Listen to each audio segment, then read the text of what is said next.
Live. What up, people? It's your boy, the host with the most. I do not brag or boast. Coming to you guys live from coast to coast. It's your boy. I'm Chris the Don One. Welcome, welcome, welcome to another fabulous episode of Just My Opinion podcast. Rate, comment, subscribe, share this with a friend, family, as well as a follower. Let's get this thing active in the YouTube algorithm. Can y'all hear me? Can y'all hear me? Y'all can hear me and y'all can hear me clearly. All right. I do apologize because I haven't uploaded or been on live. It's been going past 7 days. I like to at least upload something once a week. But your boy got mad busy. Plus, a lot of things in the sporting world wasn't really happening. So I figured I'm just going to take a you know a couple of days off. All right. But nevertheless, I am the best. So let's get into it. Okay. So first and foremost, we're going to be talking about NBA teams tanking. Now, if you checked out the header, two teams got punished for their tankish activities. The Indiana Pacers and the Utah Jazz. They got fined for tanking, and Adam Silver has had enough with teams tanking, and he's exploring all options. All options are on the table. Now, I'm gonna get into this article that's coming from ESPN. Ramon Shelburne, she inducted this article. Um, Let me turn. Yeah, there we go, so we can see it a little bit better. The NBA Commissioner Adam Silver said Saturday that tanking has been worse than ever, particularly this year. We've seen in recent memories, and he is considering every possible remedy, including taking away draft picks to stop this type of behavior. He later talked about the fine that they gave to the Utah Jazz and the Indiana Pacers. Uh, in the old days, it was just sort of in the old days it was an understanding among partners in the teams and their behavior. Silver said before Saturday's All-Star game, I think what we're seeing is modern day analysts with a clear that's a clear incentive to misguide and seeing behavior that is worse this year than ever in recent memory. Yes, in my view, which was, which is, which is fairness, and it's not being fair. So they're going to find teams that behave this way. But my statement that we're going to be looking more deeply and more closely at the totality of all circumstances this season in teams behavior, particularly tanking. Okay, hey, how you doing? How you doing? How you doing? Why? How you doing? All right. So there's a lot of things that's on the table that they're exploring. One of the things that they're exploring is the possibility of draft picks. Taking away draft picks or the opportunity to get a high draft pick. I'm good. I'm good in the hood. I'm definitely good in the hood. So that's one scenario that they are exploring is giving us taking away the draft picks that they're tanking for. A W, big time W for me too. So that's one way. Now, they also explore as far as fines. I don't think Look, these are billionaire owners. A fine, giving them a fine is like putting a band-aid on a gun wound. Okay, someone that has a multitude upon a multitude upon a multitude of money, a fine ain't nothing to them. They would rather pay the fine and keep tanking so they can get a high draft pick than just not. You have to make it clear and present that, hey, um, if you continue to tank, it's going to severely punish your organization. And finding an organization is just not good enough. Okay? Thanks for the thumbs up, guys. Thanks for the thumbs up. I really do appreciate that. That helps the channel out.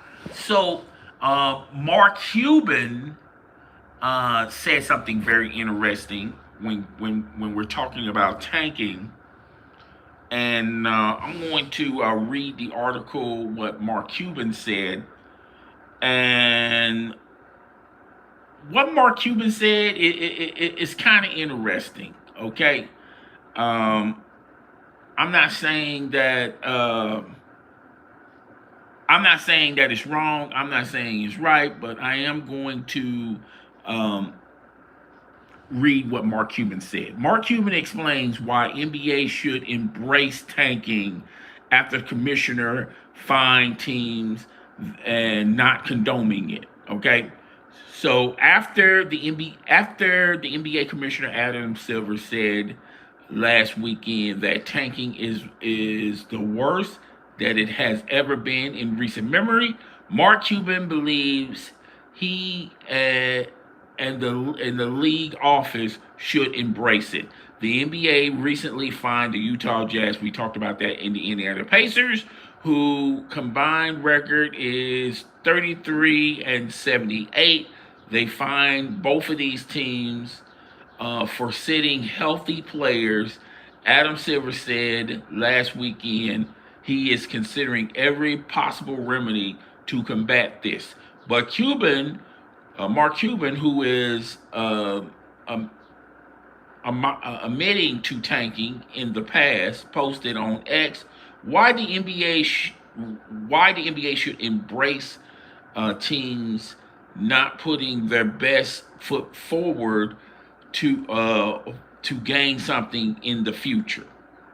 Okay, the NBA has been misguided, thinking that fans want to see the team compete every night for a chance to, and it's never been that way. Cuban begins.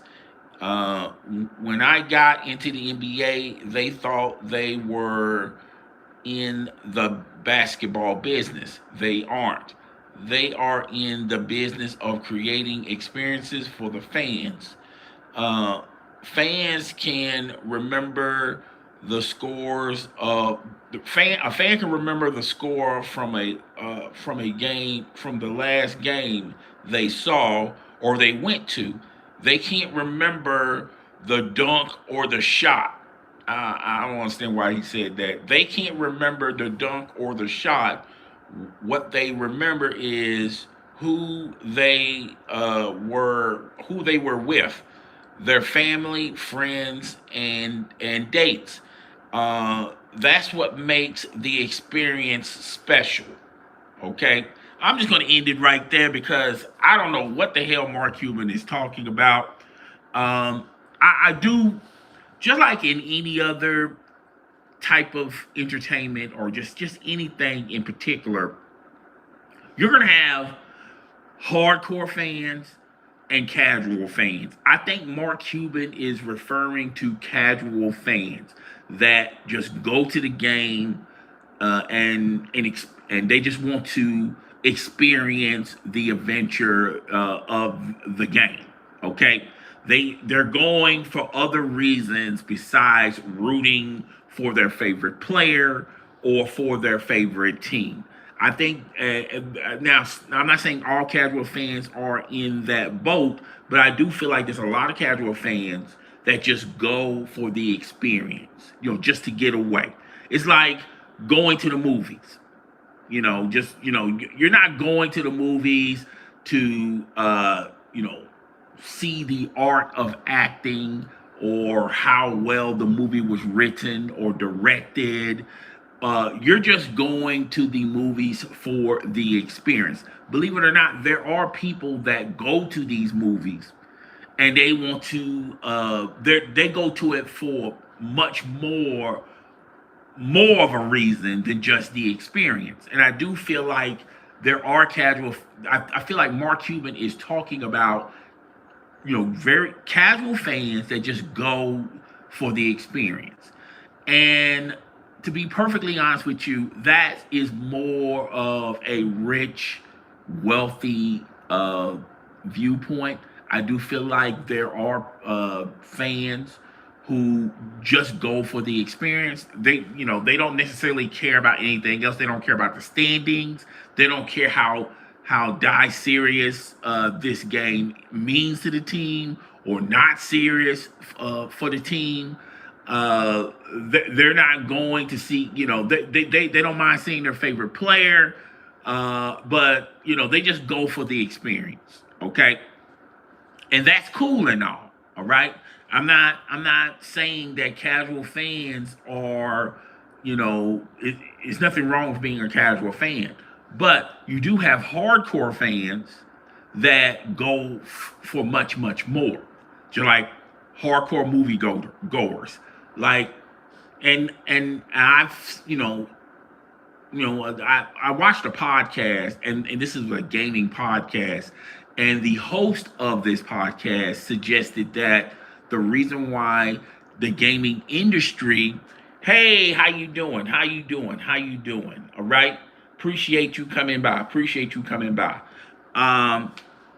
And I was watching this gaming podcast, and the host was making a point that the reason why the gaming industry is suffering, and the reason why there's a lack of AAA games, and gaming isn't what it used to be, is the introduction of casual fans. Casual fans, thanks for the thumbs up. Casual fans, casual gamers, they don't care about how much money you put into the product or how much detail is in the game. They just want to play the game. All right.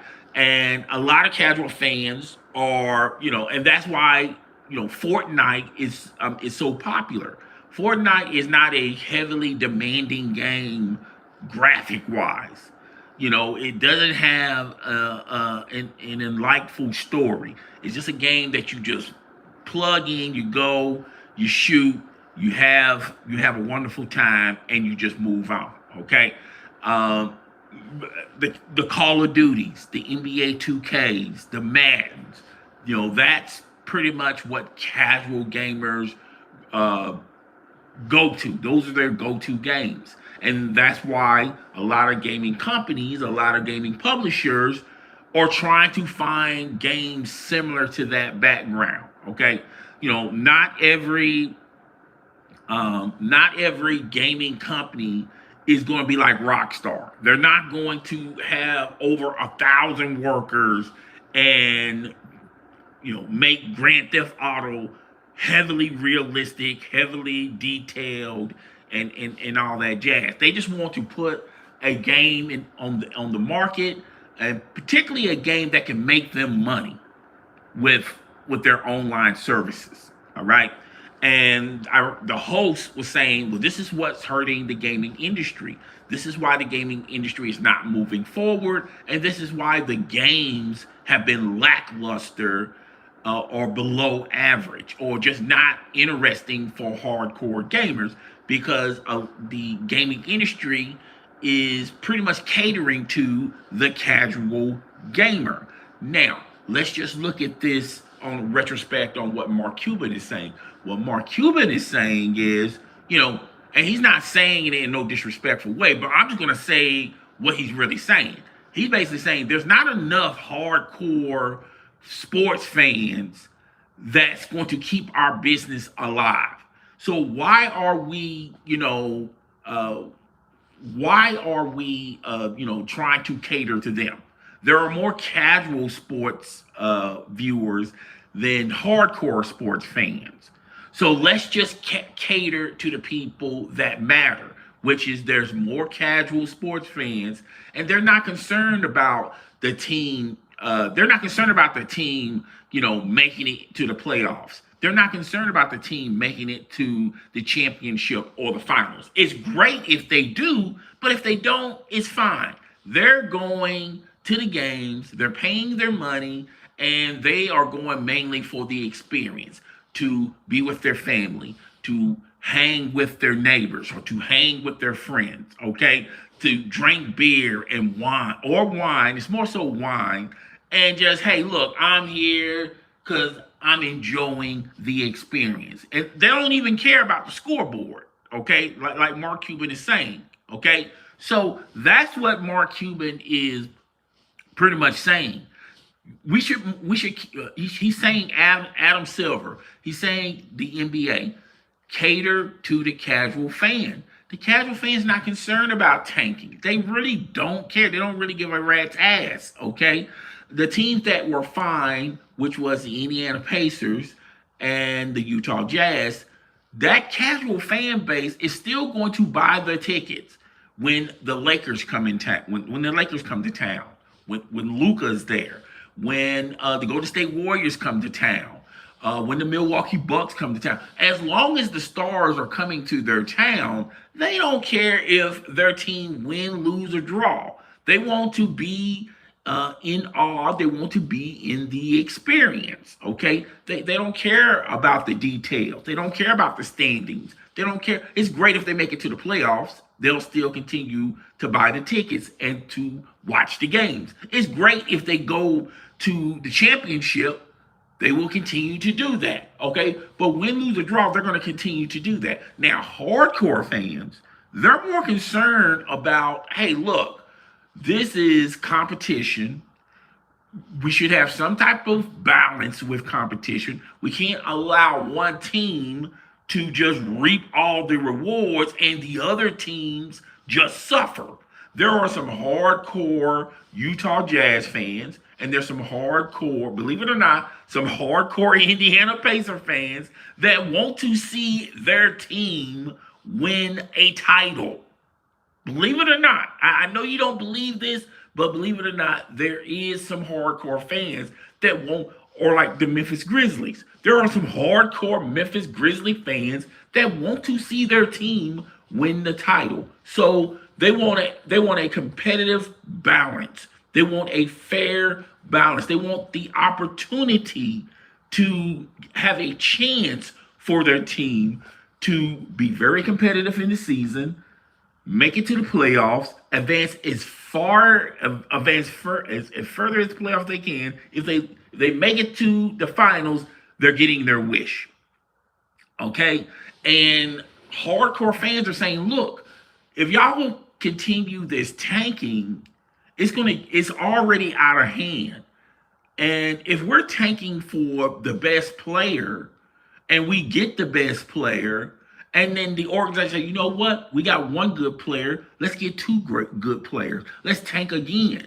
Okay? So that's what thanks for the thumbs up. That's what is at hand.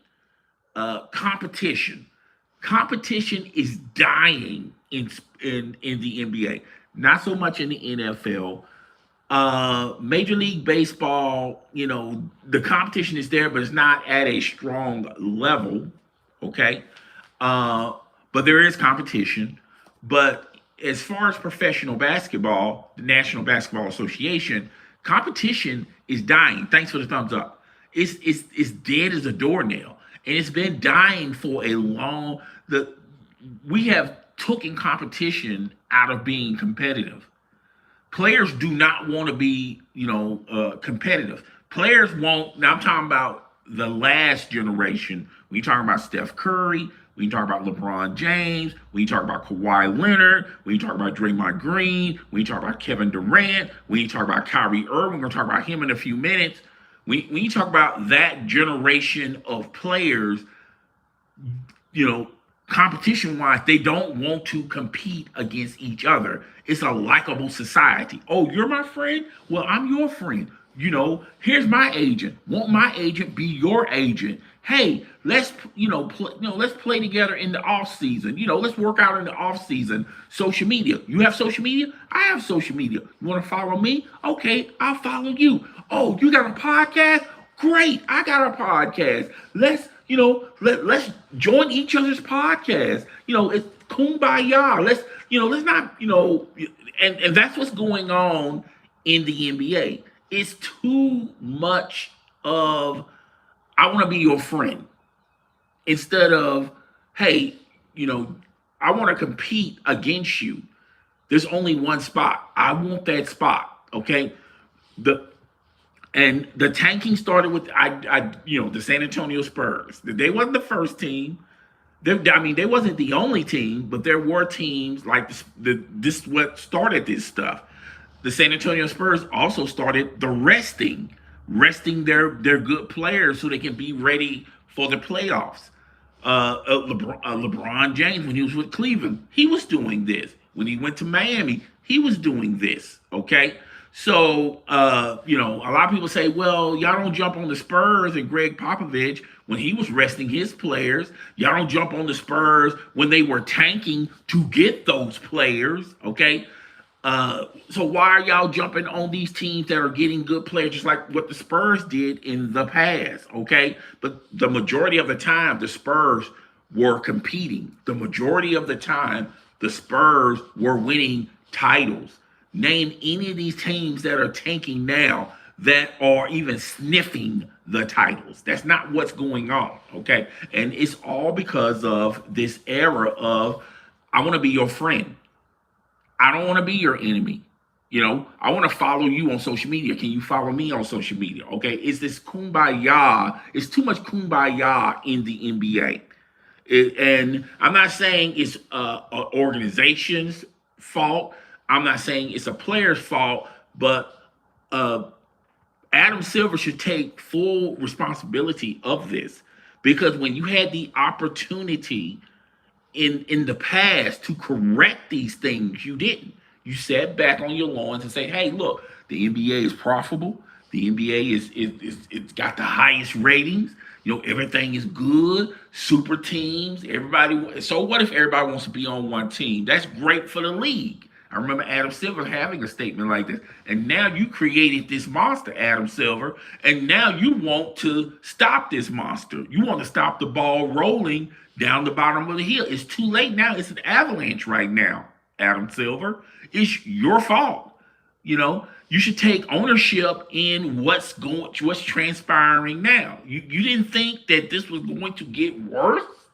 You didn't think this was going to get worse. You didn't think this was a bad idea, allowing players to communicate with one another to create super teams? You didn't think that this was bad when you allowed the San Antonio Spurs to rest their players or tanking? You got all these guys wanting to join and pledge the allegiance of the super team.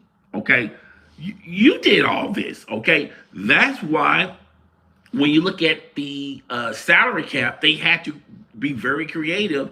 Like, you can't get 3 max contracts. And if you do get 3 max contracts on your team, you done ate up all your cap space. You're not going to be able to sign decent players. You have to get players off the street. Okay.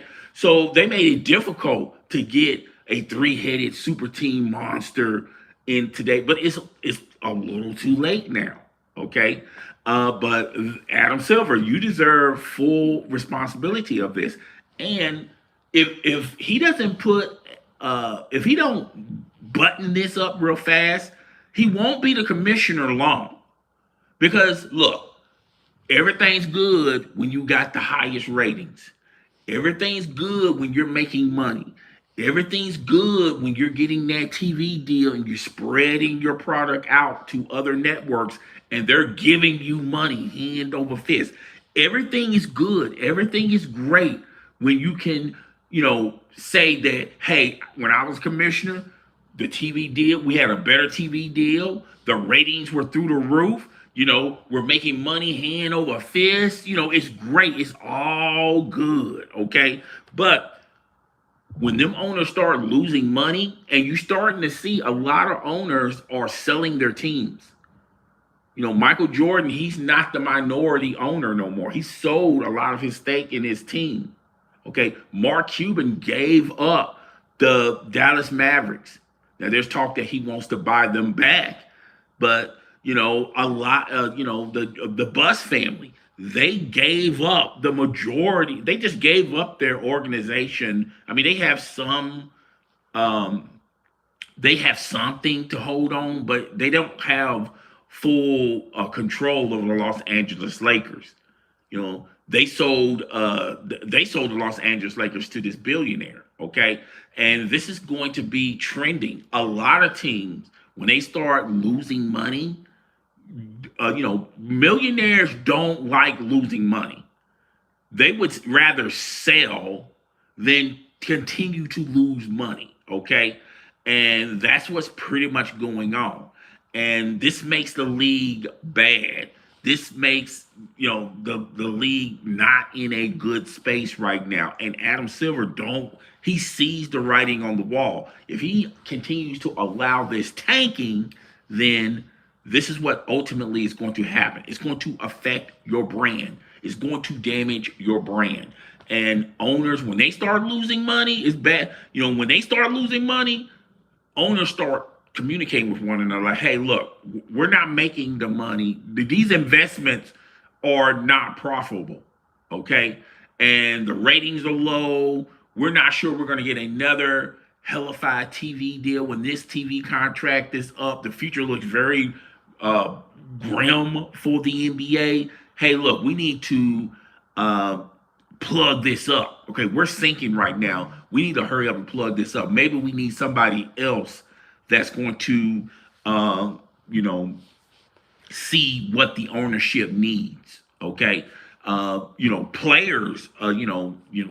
players are realizing this. Like, wait a minute, the way how the salary cap goes, they're pretty much ending the ability to a no trade clause. There's no more no trade clauses. They just abolished that. LeBron James got the last contract with a no trade clause. And once his contract is up, nobody's going to have it. Okay, think about that, folks. They bargained that ability out of the collective bargaining agreement. When it comes to the salary cap is more complex than ever. There's aprons.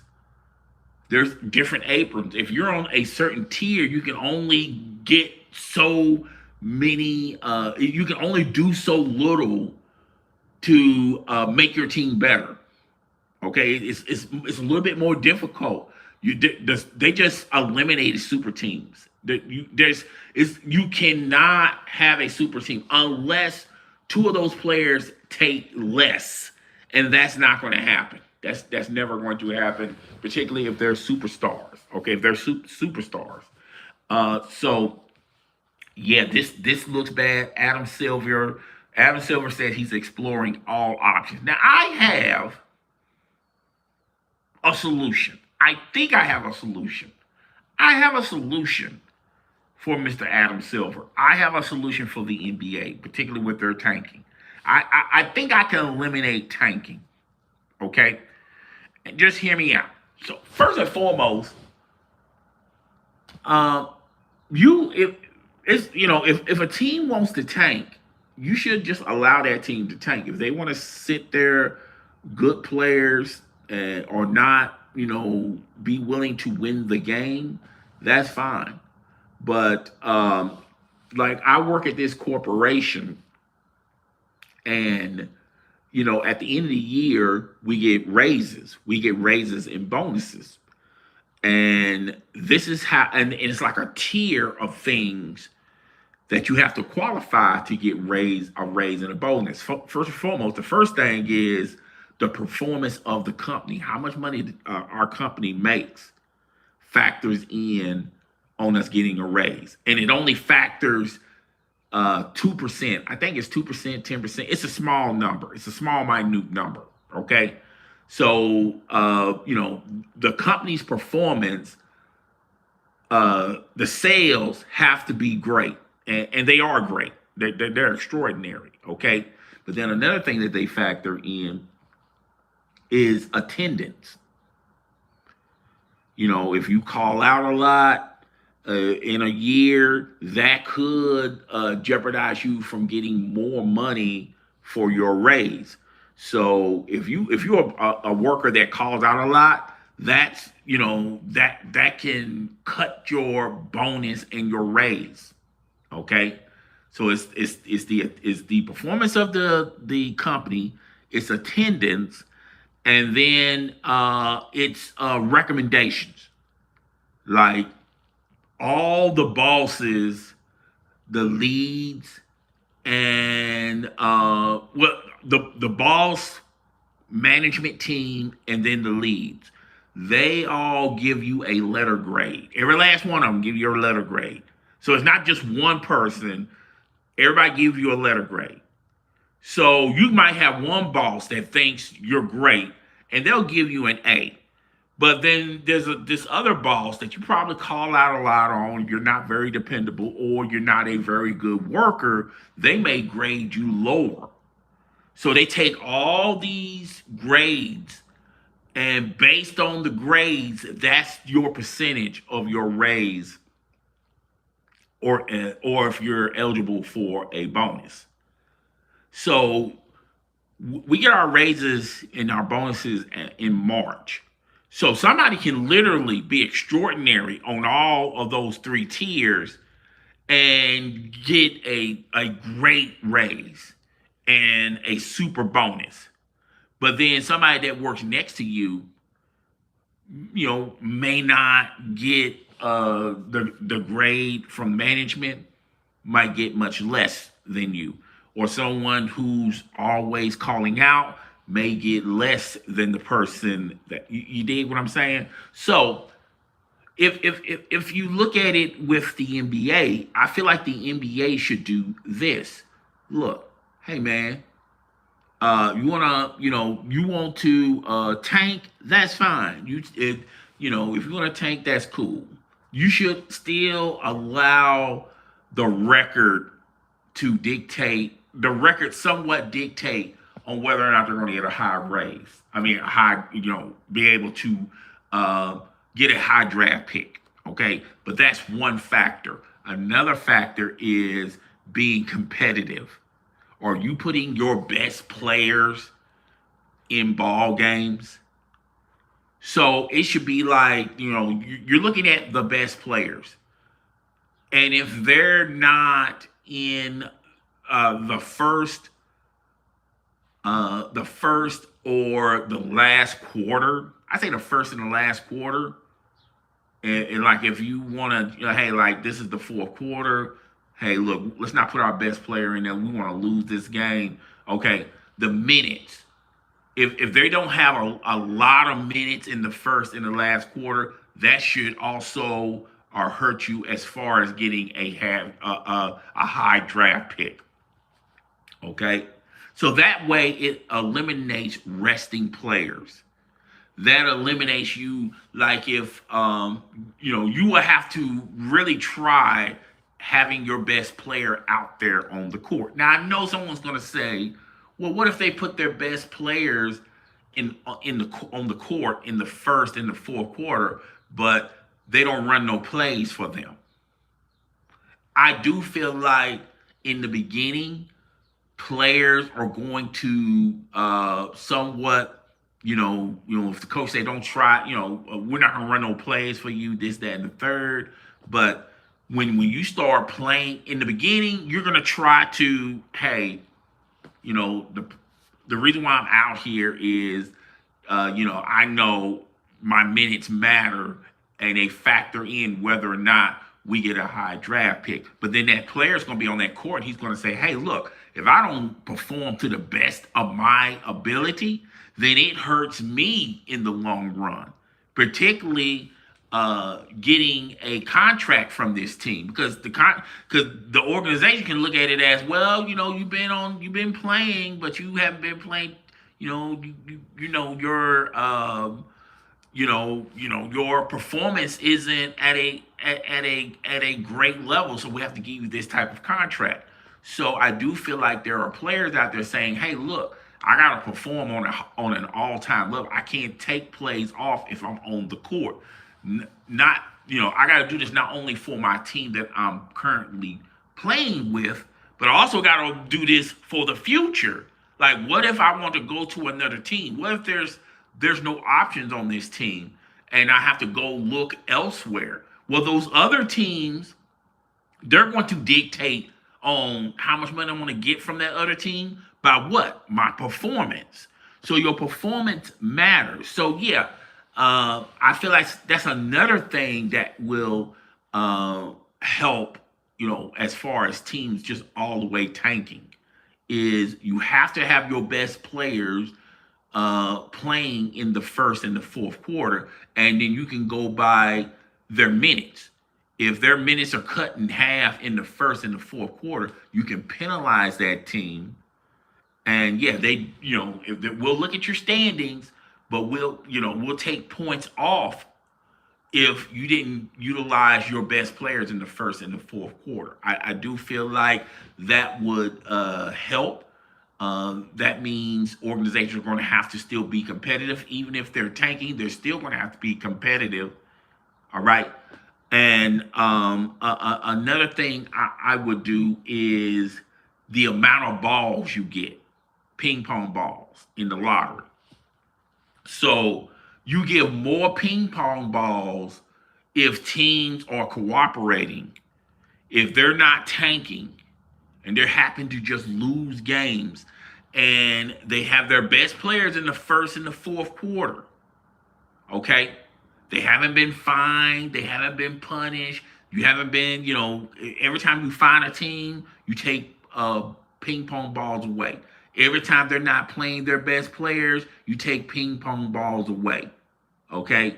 Now they'll get a bunch of ping pong balls when it comes to their record, but you start taking those ping pong balls away when they're not, playing their best players in the first or the fourth quarter. They have to play they have to pay the majority in the first and the fourth quarter. Okay, you're not if you penalize them, take ping pong balls away. If you email them saying, "Hey, look, if y'all don't start being competitive, we're gonna start taking ping pong." Every time you have to enforce something to that team, take ping pong balls away from them. So when it's time for the draft and you start putting the ping pong balls in there, a team could be like 0-82. But if they didn't put none of their players in, and if they've been fined, if you've been recommending them, if you've been telling them, you give them less and less ping pong balls. And a team, let's just say like they're, they're 40-40, or whatever, 30-40. They play very competitive, but they have been losing games, but they also been tanking games. Okay, they get more ping pong balls if they follow the rules. If you haven't fined them, if they haven't put their best player, if they've been putting their best players in the majority of the game, then yes, they get ping pong balls. And that's how you can make it somewhat competitive. Okay? You're still going to have teams that are going to try to beat the system somewhat. But, by them being, by this measure, there's going to be teams that are going to try to fool the NBA. And, they're going to be punished heavily with ping pong balls. They're going to try. and they're going to get punished, and then they're going to do all this work, and then they don't get a high draft pick. Then teams will think twice about doing this. Okay. Hold on one second. Hold on one second. I got to do something real quick.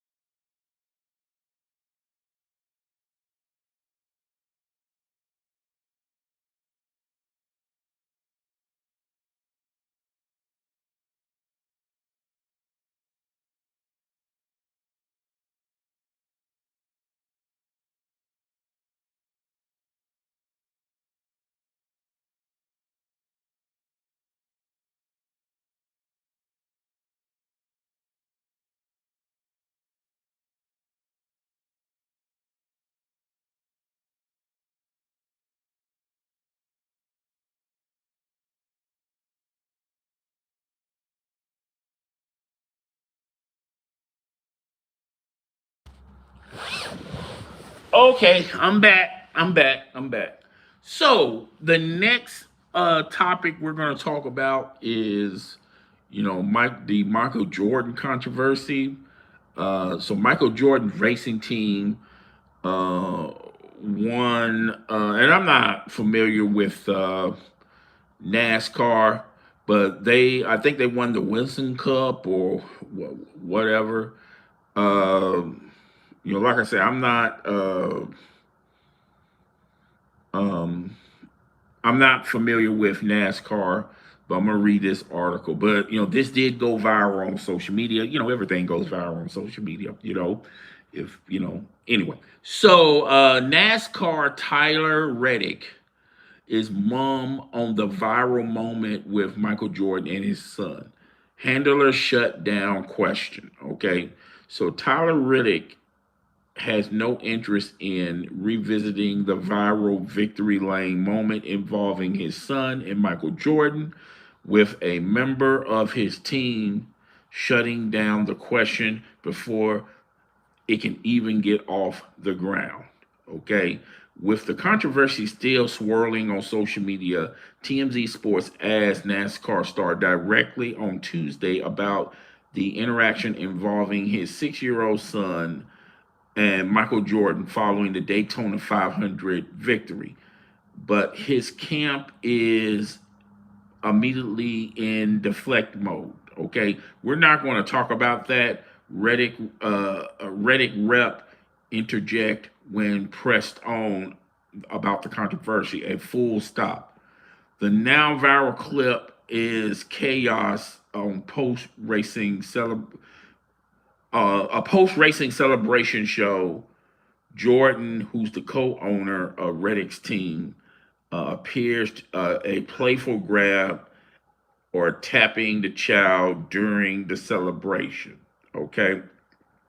Social media is up with debates over this interaction, with some users calling it awkward, others defending it as harmless, and it's just a back and forth. Jordan hasn't publicly commented on this matter either. Okay, I'm just going to stop here. First and foremost, if y'all think Michael Jordan is going to go on, first of all, Michael Jordan don't even have a social media. Let's just be real about something, okay? Michael Jordan doesn't even have social. I don't even think Michael Jordan even know what social media is. Now you know, I'm pretty sure he does, okay? But if y'all expect Michael Jordan to comment about something that, he doesn't even give. Michael Jordan is one of those guys that, he's 60. He really doesn't give a damn about what anybody thinks, particularly social media. So let's just get this on out. If y'all expect Michael Jordan to be on TikTok, Instagram, YouTube, Twitch to talk about this, you got another thing. If y'all expect Michael Jordan to tweet about this, y'all got another thing coming. Okay, I think as far as social media goes, I think Michael Jordan do emails. Yeah, I mean, he doesn't do anything else. Okay. Um, so for people on social media to comment about it and won't question from Michael Jordan, I don't know what to tell you. I just don't know what to tell you. Michael Jordan has never been a person to use social media. Charles Barkley doesn't even have social media. Okay, so I don't know. These guys are, they come from a generation where, hey man, social media wasn't as big as it is right now. There was some resemblance of social media, but it's not to the magnitude what social media is now. Okay. Uh, so Charles Barkley and I feel like I want to say Michael Jordan, they look at social media as, I mean, they don't get it. They don't understand it. Why so many people are on it? It doesn't make sense for them. Okay, and hey, that's cool, right? So that's one thing. I just want to get that on out of the way. For people to think that he's just going to go on social media and explain or issue an apology if someone got offended by it, y'all got another thing coming. Secondly, Michael Jordan doesn't even do interviews. He rarely does interviews. And, if he does do interviews, they're right out the blue. If he has something to say or something to talk about, he does interviews. But 9 times out of 10, Michael Jordan is a very private individual. Michael Jordan is living his best life, folks. So if y'all think Michael Jordan is going to stop his world to come to social media, y'all got another thing coming. Michael Jordan is living his freaking best life. He doesn't need social media. People like Michael Jordan doesn't even need social media. I know that's weird to say, but there's a lot of people on the planet that they're not interested in social media. Social media doesn't rule their day. They are enjoying their life as they see fit. They're living the best life. Okay, and when I say they're living the best life, you don't have to be rich or famous to live the best life. I know people that have regular jobs and they don't even use social media. They don't even understand social media, and it's not the age thing. There are some people that are young that they don't even have a social media account. You know, they just don't see a purpose in it. Okay, as a matter of fact, they feel like social media is just time consuming. People that be on social media, they have this, in their theory, they feel like social media, you're not going to amount to anything being on social media every day, all day. That's, some people believe that. Other people feel like, why do I need social media? Okay, my life is good without social media. So that's the mindset of a lot of people. Okay, it's just not only Michael Jordan. It's not a rich thing. It's not a celebrity thing. It's just some people, they don't see the purpose of social media. And Michael Jordan's one of those individuals. Okay, so let's just talk about the incident. Okay, now if you turn the sound down and if you watch the clip, I'm gonna be 1,000% honest. It's awkward. You have to at least say it's kind of awkward. It's kind of awkward. Okay? If you don't know any better, if you remove the names, if you remove Michael Jordan's name, if you remove the names, you turn the sound down and you just play it, it just looks awkward. Okay? Now, if some people want to say, no, man, no, pimp, it looks way more than awful. It just awkward. It just looks plain weird. Okay? If you want to say that it's weird, okay? I can't go against what you believe in. If you feel like that is weird, it's weird. To me, it's more awkward. But for people to make the leap and to make the jump of peto activity that I don't know how you made that leap. I don't know how you make that leap. Okay. Because if you look at the video, there's an adult standing next to the kid. Okay. You know, if and the kid, if he felt in danger, or well, let's, you know, the kid is not going to know any better. Okay. But there was an adult standing right next to them, and you know, he's probably thinking what I'm thinking. Oh, that's just Michael. He probably knows Michael Jordan more so than I do. So his interpretation probably going to be Michael Jordan's just being playful. This is we be around Michael Jordan than the rest of y'all. This is Michael Jordan.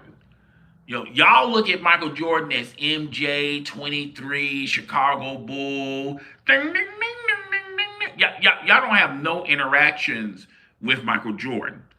Y'all look at Michael Jordan as an NBA god, the GOAT, okay? Where we see Michael Jordan day in, day out. This is, in essence, the true definition of Michael Jordan. The Michael Jordan y'all see, he's not that way with us, okay? And you also got to admit, in Michael Jordan's heyday, you know, you could probably interpret Michael Jordan that way. However, Michael Jordan has been out of the NBA for like what, over 30 years? You know, for anyone to think that, well, Michael Jordan should still be the same Michael Jordan like he was in Chi-Town when he was wearing 23 and they won 6 titles. If y'all feel like Michael Jordan at 60 should act and behave that same way, y'all don't believe people grow? Y'all don't believe people don't move on? Y'all don't believe people are interested in other things? So if y'all believe that, that sounds more weird to me than this video. But like I said, if y'all feel like the video clip was weird, if y'all want to label it that, I can't go wrong. I can't get mad at you if you feel like it's weird. To me, it was awkward. But to me, the reason why it's awkward to me is I don't have no interaction with Michael Jordan. I don't have any interaction with the child.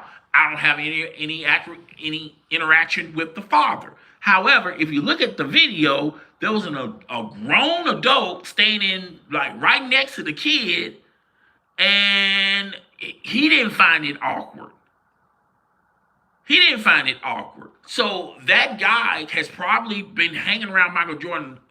Not probably. I know for a fact that guy has been hanging around Michael Jordan more than me watching Michael Jordan old highlights on YouTube. Okay? This guy knows Michael Jordan more than anybody on social media or me. You know, it is. He's been around Michael Jordan, so he probably know, hey, this is Michael Jordan at his purest form. He's a prankster. He's a jokester. He does these things to everybody. Okay? But again, I'm going to say this one more time because I don't want nobody going in the comment section saying, oh, man, you defended Michael Jordan. No, I'm not doing that. What I am saying is I do find when I watch the video, it's kind of awkward. Okay? If y'all want to use the word weird, fine, so be it. But for you to make a leap into that's some pedo activity, that's a stretch. That is a real stretch. I don't know how you make that stretch. Another thing I noticed in the video, when I first saw it, I wasn't even paying no attention to it. But when I watch it again and again, I slow it down. I don't think people notice this, but a lot of people thought that he was messing with with the kid's bottom, and he was, pulling on his bottom. But when you watch the video, he's pulling on his shirt because his shirt is hanging. Now, I'm going like, why is his shirt hanging like that? Why is it's ballooning up like that? Now, I didn't see it, but I got this from social media. Somebody said that there was ice and water on the back of his shirt, and it ballooned in his shirt. So Michael Jordan is pulling on that for the ice and water to come down. So the kid can, get freeze, don't get wet or whatever. Okay, pause. Okay, all right. So uh, when I go back and watch the video, I had to go watch the video. I'm going like, I don't know. I think this guy is BSing on social media. That shirt didn't look that way, but when you look at it, it does. The shirt do look like it's got something behind it and it's hanging.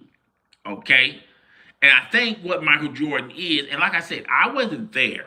Okay, so all this is assumptions. What I'm assuming is Michael Jordan wants the rest of that ice and water to come down. Okay, so if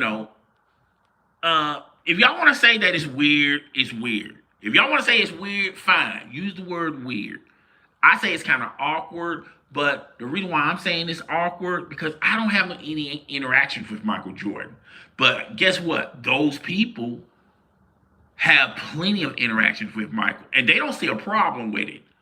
The father don't see a problem with it. His family don't see a problem with it. The racing team don't see a problem with it. NASCAR don't see a problem with it.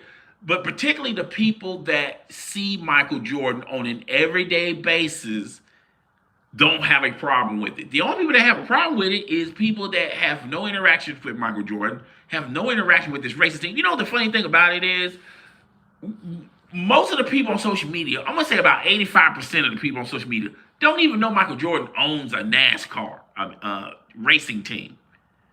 Don't even know that. Okay? So, if you don't know that, then how would you know about this incident? Okay? They say assuming is like assholes. Everyone has an assumption. Everyone assumes. Everyone has an opinion. Opinions are like buttholes. Everyone has one. Okay? So, to me, if I'm gonna say this one more time, I'm gonna move on. If y'all think that it's weird, fine. If you want to be in my camp and say it's awkward, that's fine as well. But for you to make the jump, to make this magical jump, saying this is like pedo activity, man. I mean that's that you're insulting your own intelligence. I'm just gonna put it that way. You're just insulting your own intelligence. All right, but I'm ready to move on. So this is breaking news. Kyrie Irving is going to miss this season. I haven't really talked about this, and the only time I talk about Kyrie Irving is the possibility of him returning this year when they got Anthony Davis. They got I forgot the kid that they drafted. I don't forgot his name that fast, that quick. Thanks for the thumbs up. Oh shoot! If I keep talking, I'm gonna remember his name. Okay. But anyway, when we had the expectations of them making a run in the playoffs and possibly winning a title this year, with all the moves that they've been making, everyone, including myself, assumed that maybe Kyrie Irving will rush to the team. Maybe we get him a week before the playoffs and see how things shake from there. But with Nico being fired, they traded Anthony Davis to the Wizards, and by judging the moves they have made for the Dallas Mavericks, it seems like they're doing a hard rebuild, and they're just starting with their draft pick that they picked up in the NBA draft. Man, I forgot that man's name so fast. And he's a solid pick. I think you can build around this player. And the Dallas Mavericks are looking to do a hard rebuild. And they got Anthony Davis up out of there. And when you're doing a rebuild and you don't have the expectations of going into the playoffs, the only expectation is you're going to get another high draft pick to pair alongside the draft pick that you picked up. Okay. And when you're in that mindset, in which Dallas is currently in that mindset, if you're Kyrie Irving, you're thinking like, wait a minute, you know, this team is rebuilding, so there's really no future for me with the Dallas Mavericks. So why rush myself to get on the court? Obviously, you guys are going to trade me in the off season, so I need to be at my best peak in my, you know,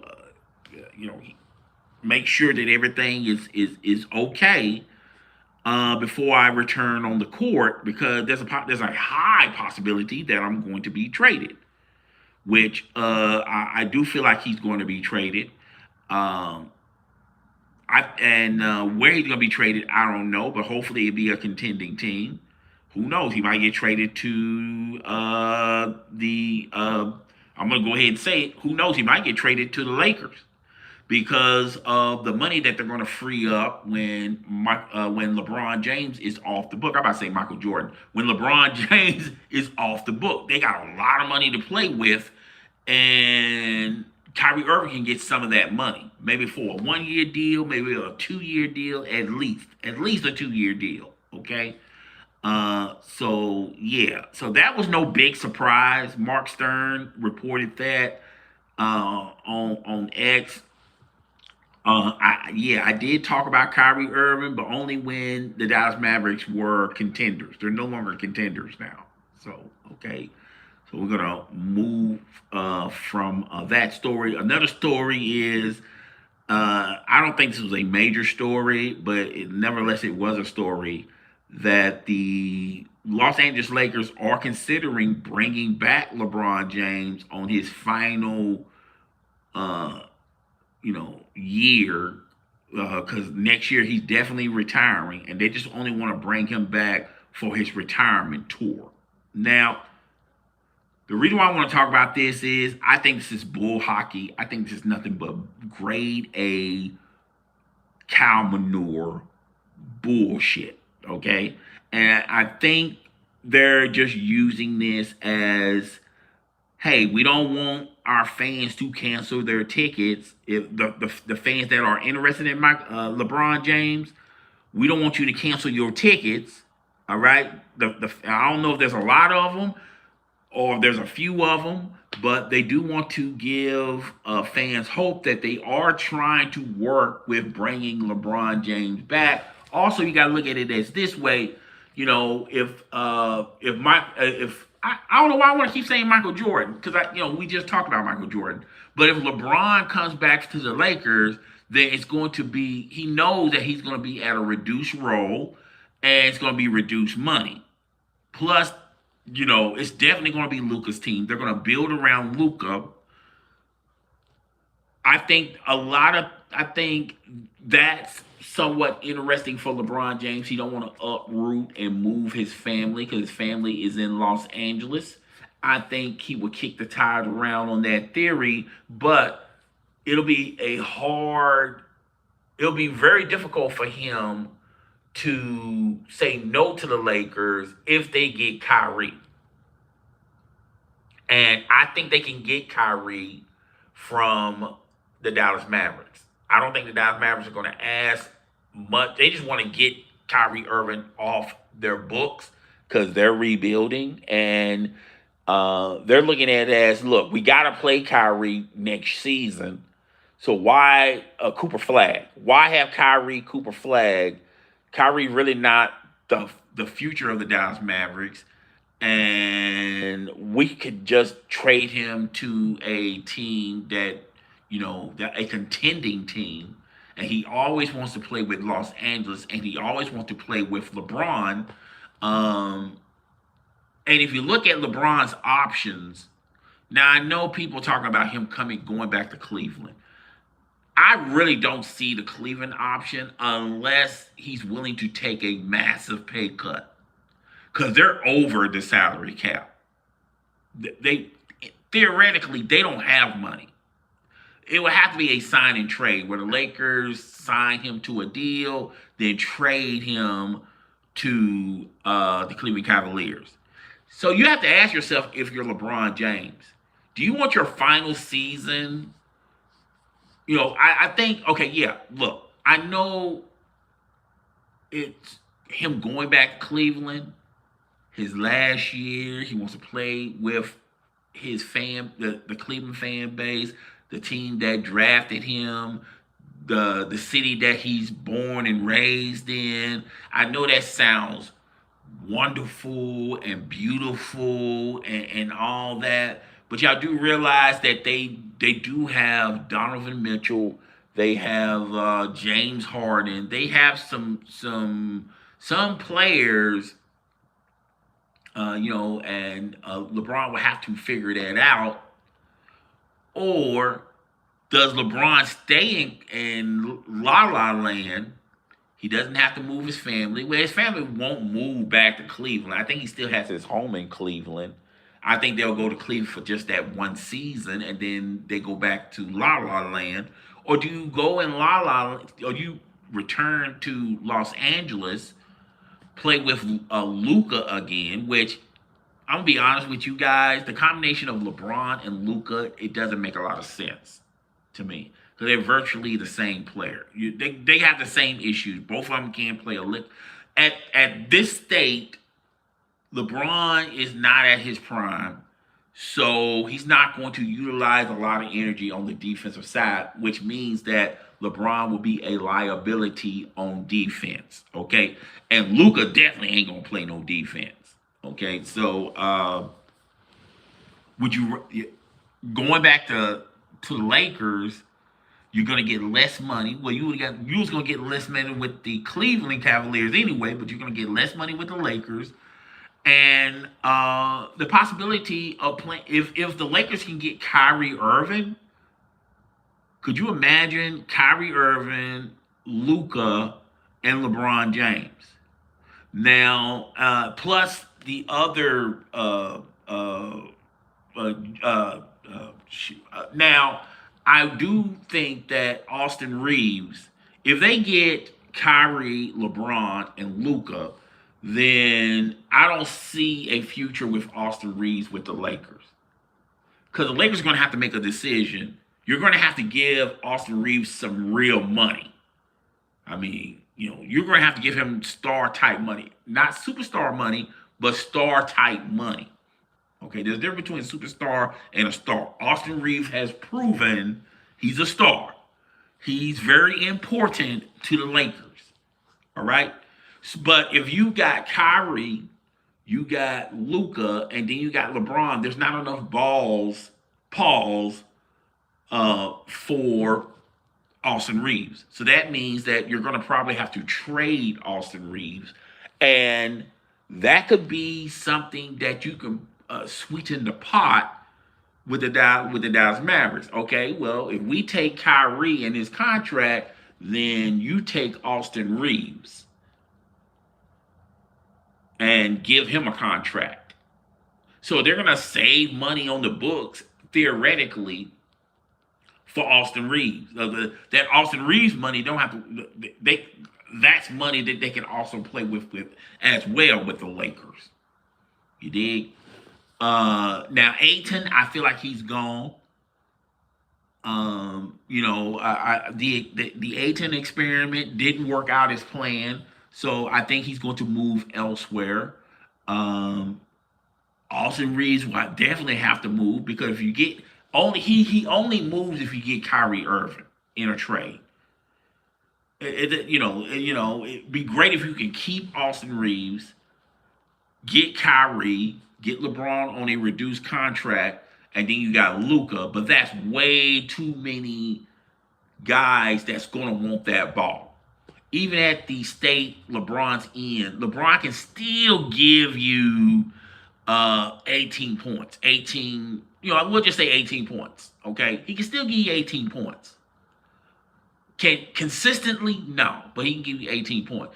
And on the nights that he rests, you got Kyrie, and Kyrie when Kyrie was with Luka in Dallas, they made that work. Even though a lot of us, including myself, didn't think it was going to work, it actually worked. Okay, so yeah, I do feel like there's some game playing going on with in the Lakers camp and the LeBron camp. I do feel like if they, and I feel like this only works if you get Kyrie, then LeBron antennas are going to be raised up. You're going like, well, maybe I should stay in Los Angeles, let that be my final year. You know, I know him and Jenny don't see eye to eye to everything, but LeBron and Jenny, they're on the other side of the equator because they're not running the Los Angeles Lakers. Jenny can have whatever opinion she wants to have about LeBron James. I do feel like winning solves a lot of things and it massages a lot of egos. And if the Lakers start off winning and they're very competitive and there's a possibility that they can win a title on the last year of LeBron retiring, then Jenny's going to be all good with LeBron. LeBron's going to be all good with Jenny. And then the rest they say is history. Okay? So, yeah. We'll revisit this, but I just want to get this on live. So, if this happens, I will say, hey, I did talk about this. Okay? So, yeah. That's just about it, folks. I really do appreciate everyone that hit the like button. I really do appreciate everyone that came by. Let me see if I missed anybody's chats. No, I ain't missed anybody's chats. This should hold y'all until something else goes down. Y'all know that I'm a huge Dallas Cowboy fan. I think our owner is Jerry Jones is going to screw up this George Pickett thing. He's going to put the oh my God, I forgot what they call that thing. They're gonna, oh my God, George Pickett. Damn, what they call that damn thing? Oh my God, I wish somebody was here. Oh God. Well, anyway, they're gonna put the it's not a band, it's not a cap, it's basically they're going to give him what the average wide receiver gets in the NFL. And I think George Pickett is going to create some controversy or be pissed, he's going to be uncooperative for the Cowboys.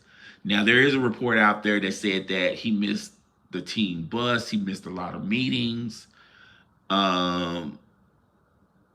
He's gonna do like what Michael Parsons did and demand a trade.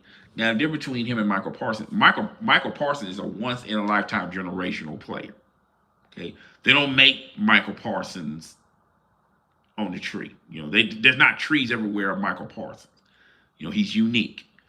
Even though I said I felt like trading Michael Parsons to the Green Bay Packers would be very beneficial long term for the Dallas Cowboys than the Packers short term. And I think I'm being proven right because I said that the Packers did not win that trade. Everybody was so, oh man, Michael Parsons going to Green Bay. He makes them an instant contender. And this, that, and he got injured. People seem to forget Michael Parsons is an injury-prone player. And I remember people having this same, and yet even I had this conversation about Antonio Davis. Not Antonio Davis. Not Antonio Davis. Anthony Davis. Why get Antonio Davis for? Anthony Davis. But I had a different opinion. But I did say this. Anthony Davis is injury prone. But, and I said a huge but, pause, pinky but, okay? This is a big time but, BBL but, okay? I did say that if Anthony Davis can stay healthy, then the Dallas Mavericks are going to win this trade. They will they will compete for a title before the Lakers compete for a title. But I did preface on saying if Anthony Davis can stay healthy. Did Anthony Davis stay healthy? No. All right. But I said if he can stay healthy. Now with Michael Parsons, and I'm a huge Dallas Cowboy fan, and Michael Parsons is not his ability, it's his availability. And in the NFL, availability is extremely important. It's extremely important. You can be the most talented player on the planet, but if you're injury prone and we can't depend on you when it matters the most, then what is all that talent is doing? Just sitting in the garage. And that's what and it's not going to surprise me if I'm going to say about 2 years. I'm going to give it 2 years. Green Bay Packer fans are going to start going, hey, wait a minute. He got injured the first year when he got traded. Then he's not playing in a lot of games this season. And there's a possibility that he may miss games next season. They're going to start being just like Cowboy fans. In the beginning, I remember in the beginning, when we first drafted Michael Parsons, oh man, he can play any position. He's extremely talented. He's off the charts. He makes our defense better and this, that, in the third. Remember all that crap? And then when everybody stopped talking about it, almost his second season with the Dallas Cowboys, really his third season, when teams figured him out and he was injury prone. And I think the Packers gave up way too much for Michael Parsons, because at the end of the day, when they're going to need him more than the Dallas Cowboys did. They're going to extremely need him more than the Dallas Cowboys.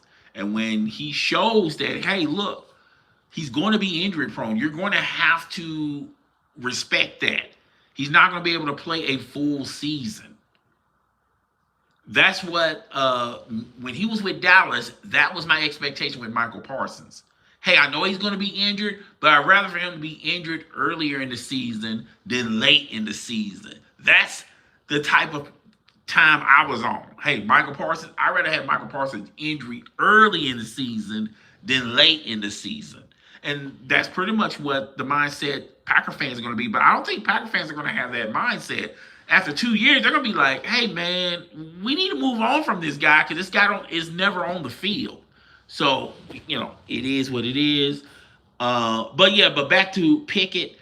Yeah, they're going to put the, it's not a cap. What they call that shit?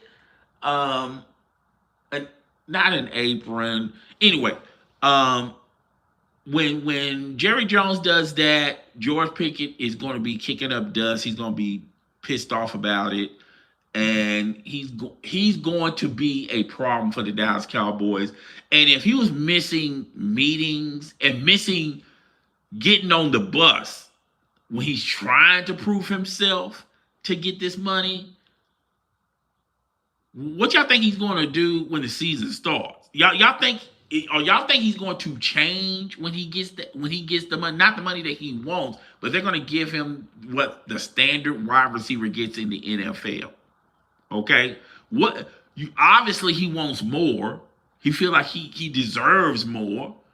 Okay, if he don't get what he wants, what y'all think he's going to do? Y'all think he's going to, all of a sudden have an understanding like, hey, I'm not going to miss no more meetings. I'm not going to miss the bus. He's going to miss more meetings. He's going to miss more buses. Now they're going to fine him. That's cool and all. But it's not going to work out great for us as the Dallas Cowboys because we're going to be in the same position that we are in right now next season with Pickett saying, you know what? I want to be traded from the Dallas Cowboys. I see what Michael Parsons is talking about with the Dallas Cowboys. I want to be traded away from here. Okay. And now we got another controversial thing going on with the Dallas Cowboys. It's like we take 2 steps forward and then we take 8 steps back. And it's all due to Jerry Jones. Man, look, I don't like wishing death on anybody, but that's look. The day Jerry Jones, now, I used to hope that, and pray that not him passing. Now, I'm not that diabolical, but I was hoping that Jerry Jones would say, you know what, I'm going to step back. I'm going to allow my kids to run the team. I'm just going to step back, sit at the ranch, and just chill. I done enough for the NFL. I done enough for my Dallas Cowboys, okay? I'm going to sit back and let them run it. Okay, I'm still owning it, but I'm gonna let them run it, and I'm just gonna sit at the house. Okay, I was hoping Jerry Jones would have that type of conversation with us Dallas Cowboy fans. Instead, we get the opposite of Jerry Jones, and I'm afraid, folks, as a Dallas Cowboy fan, the only way the Dallas Cowboys are gonna ever turn this thing around, I'm sorry. And this is going to sound disrespectful. And this is going to sound like pure hate. And this is going to sound like diabolical stuff. And before I say this, dear Lord, please forgive me what I'm about to say. But the only way the Dallas Cowboys are going to get better if Jerry Jones is kicking daisies. If Jerry Jones take a dirt nap. I'm sorry, okay? I am so sorry, Lord. I am so sorry for saying that, with all due respect, I'm so sorry, Lord. Even I know the Lord's looking down at me, just shaking his head, going, Lord, have mercy. You that much of a Dallas Cowboy fan that you wishing death on the man? You wishing death on the man? No, Lord, I'm not wishing nothing. But I'm just saying, the only way we're going to get in the winning circle or even be competitive, we just need Jerry Jones to, every time. When I say up out of here, I don't mean him as a human. I'm not saying take him, Lord. What I am saying is, him retiring. Jerry, you done did everything you could possibly do for the Dallas Cowboys. Just chill, retire, enjoy your fruits of labor. Okay, continue making money for the Dallas Cowboys. Continue doing all these deals and this, that, and the third. Okay. I love you, Jerry, doing all that. But when it comes to player and operations, when it comes to building a team, you ain't got it no more, man. You're no longer respectable because every player knows that there's a playbook on you, Jerry Jones. Every player knows. Every player that we get from here on out, they got the Jerry Jones playbook, which is play at a high level, and hopefully an extreme high level, where you get you play at a high level when it's the last 2 years of your deal. Say that you love being a member with the Dallas Cowboys, you love playing for the Dallas Cowboys, this, that, and the third. You want to have a long-time commitment with the Dallas Cowboys. I want Jerry Jones to pay me, and Jerry Jones is probably thinking about the last time he believed in that. He paid a whole lot of players. And once he paid those players, what happened to those players? Those players wasn't the same. And Jerry Jones said, hey, man, I can't keep doing this. I got to do something different. They're going to have to play a little bit longer if they want this quick money. If they want me to max them out, they're going to have to play a little bit longer. And, Michael Parsons introduced, well, it really started with Dak Prescott. Dak Prescott figured how to beat Jerry Jones at his own game. Even Jerry Jones, when he had to give Dak Prescott that money, even Jerry Jones said, damn, I really didn't want to give him the money, but I ain't had no choice, man. He beat me at my own game. Damn. Here, take it. Okay? But, everyone knows the playbook, man. Everybody knows how to beat Jerry Jones. You beat Jerry Jones at his own game. And that's why I'm saying, Jerry Jones, Step back, chill. God damn, let these Dallas Cowboys live. God damn. Okay. Uh, but hey, it is what it is. Anyway, I'm up out of here. I'll talk to you guys later. If something goes down, I will report it. But other than that, I think this is gonna be a dull sports week. I don't think nothing's gonna be popping right now. I don't think anything will be popping for a long while until we get closer and closer to the NBA finals. Someone asked me on social media, will I continue to do videos or live streams after the season's over with and after we get a champion? If there's some off-season news, I would do that, but it's going to be very, very slow on this channel. I'm just going to let you guys know after the NBA season, it's going to be, it's going to be extremely slow. You guys know that I don't really cover the NFL. I was thinking about doing the NBA, but the WNBA, but I thought about it and I said nah to it. Nah, I'm good, fam.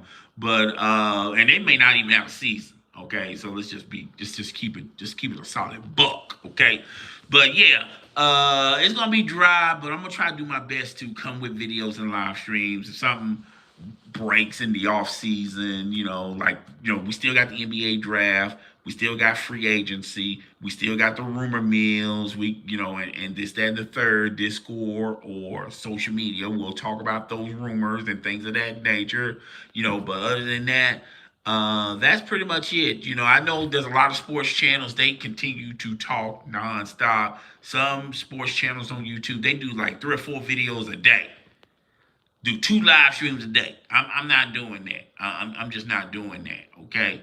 It's just not a lot out there. To me, I view important. I love the NBA. I love everything about the NBA, and that's all I want to cover. So, guys, I will talk to you guys later.